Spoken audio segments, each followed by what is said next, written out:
الرحمن علم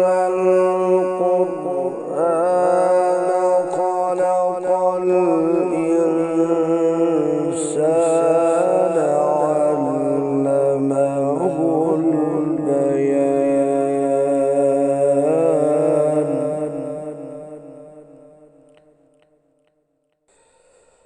الشمس والقمر بحسبان والنجم والشجر يسجدان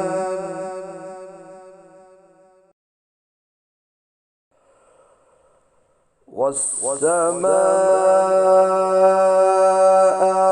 رفعها ووضع الميزان ألا تطغوا في الميزان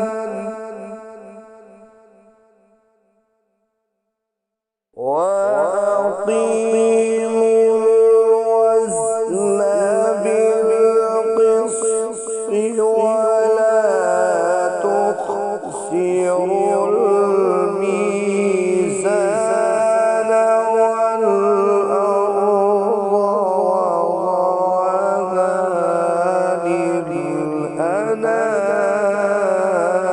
للأنام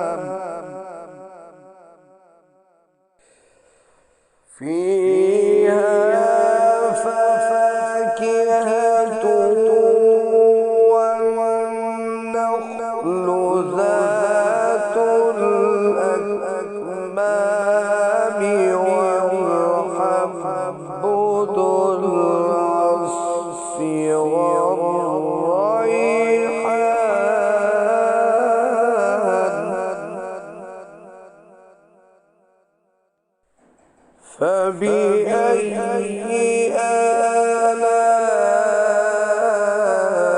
آلاء ربكما تكذبان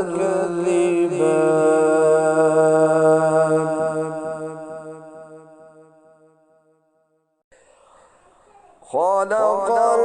الإنسان من صلصال كالفخار وخلق الجن من مارج من نار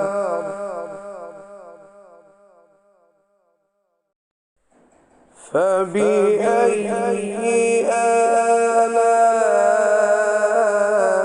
آلاء ربكما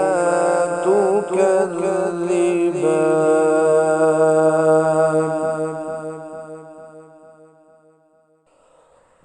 رب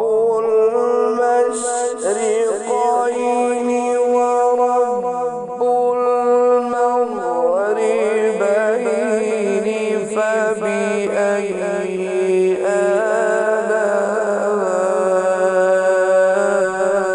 آلاء ربكما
ربكما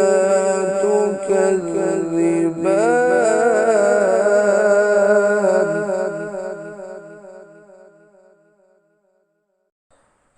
وله الجوار المنشآت في البحر كالأعلام فبأي